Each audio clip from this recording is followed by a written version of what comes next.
Hello. Hello. I hope that you guys can hear me okay. Welcome. Happy October. It is officially October 1, and I'm excited to start the fourth quarter of the year. I'm starting early before people are on here simply because I want to make sure I get the intro out the way. But also, I know it's late. It's very late, but I promised myself and everyone else that I would make sure that I went live every day for the next 30 days, all around building an emotionally healthy lifestyle. So that is what I'm doing. Welcome. I'm Kristiauna. If you don't know me, you're on my page, so you probably do. But I am doing this series where I am literally going to, for the next 30 days, provide just one simple tip that you can do to begin to build an emotionally healthy lifestyle. My goal, y'all, and I don't even have a timer with me, but my goal is that these tips are only like 60 seconds to 3 minutes long, just so there's something very easy to digest and think about and process. And obviously, if you have any more questions or concerns for me, you're more than welcome to reach out to me and let's have a conversation. So, without further ado, I'm gonna go ahead and get started so that I can um, get over onto Instagram Live as well before the day is over, because I want to do it on both platforms. So today's quick tip that I want to give around building a emotionally healthy lifestyle is to think about what you are thinking about. Think about what you're thinking about. So the one exercise that I absolutely love, that I always share with everyone to do, whether you are 8 years old or 98 years old, is to do something called a brain dump. So if you're taking notes, if you go back and listen to this, please write that down. It's called a brain dump. And what you want to do is you actually want to get a timer and put your timer on for 7 minutes and just dump your brain out on the piece of paper. Whatever you're thinking about, it does not matter. It does not have to make sense. Just dump your brain out on a piece of paper for 7 minutes. And I do ask that you do it a full 7 minutes, even if you get to like minute number 4 and you're like, I don't have nothing else to say. Then just write that down. I have nothing else to say. But you want to do this brain dump for 7 minutes, and then afterwards, I want you actually to analyze and look at your thoughts. What are you thinking?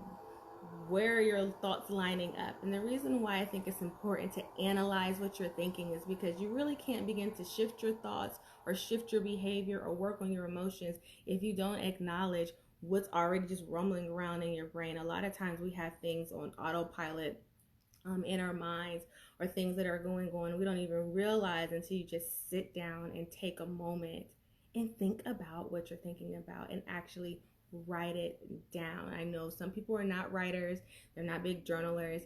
That's fine, but for this exercise, it's extremely important that you have a timer and that you are actually writing down what your thoughts are. So that's the first thing I want you to do, is just to think about what you're thinking about and actually do a brain dump and just analyze and look at your thoughts and see what, if you're a believer, I'm a believer, so what are some of your thoughts that are not lining up with the word of God? Then you can see some areas that could be potentially really good prayer points for you if you've got thoughts that you know that don't align with the word of God.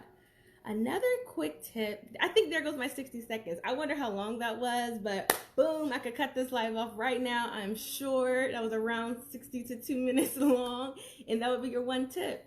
But I really want to give this other tip as well that I think is so important, and that is you need to learn how to process your anger. It is so important to learn how to process your anger. So anger is an emotion that happens like internally, but it also has a very physical response. Your palms can get sweaty, your heart can start racing, you can just get so overwhelmed physically when you become angry. And a lot of times, some people They don't process their anger because they refuse to acknowledge that they actually are angry.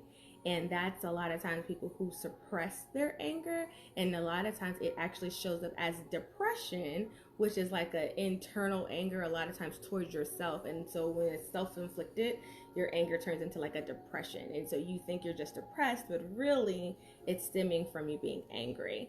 And so there are definitely different exercises that you can do to process your anger, but the very first thing you can do is just acknowledge it. Like, acknowledge if something is going on that's making you angry, and then ask yourself what other emotions are connected to this anger, because a lot of times anger and fear are like cousins.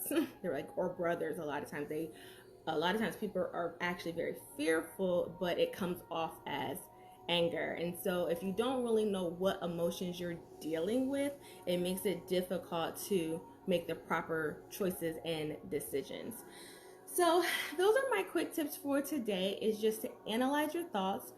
Take time, at least 7 minutes, write down all of your thoughts, just a complete brain dump, no rhyme or reason, and then actually look at them. Look at your thoughts, analyze what they're saying, how you're feeling.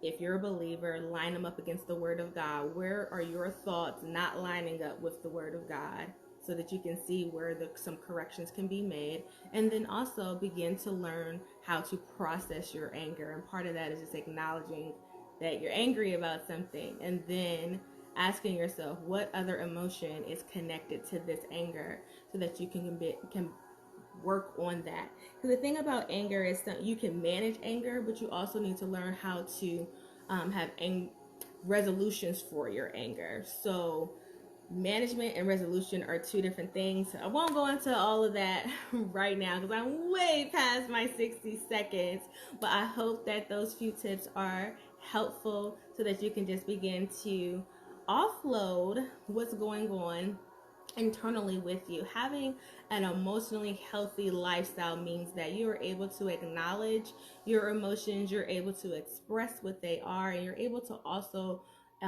notice other people's emotions and where they're standing, having emotional intelligence, and being able to be resilient to challenges and changes in your life without them just overtaking you, but you can emotionally respond properly. A lot of times we are reacting all the time to things that are going on in our world, versus building up practices that help us to be able to respond responsibly and in a healthy manner, and not in a detrimental manner, because we don't take time to think about what we're thinking about, or take time to acknowledge how we're feeling about a situation and how to process those emotions with ourselves first, and then with the people who are around us. So that is my 2 cents for today on how to start building, analyzing your thoughts, and processing your anger. If you have any questions or ideas for anything, please let me know. I did get a couple of questions already. I have quite a few of them, so some more of these lives actually will be addressing different questions that have already come in.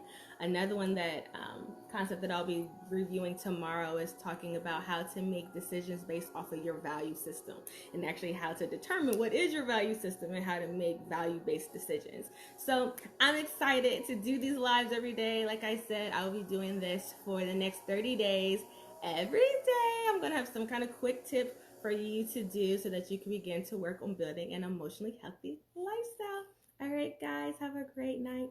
I'm off to going to Instagram to do the same conversation with my people over there. Okay, talk to you soon. Good night. Bye. Did I hit the button? I always feel like I've been hitting the button. I'll never be going away.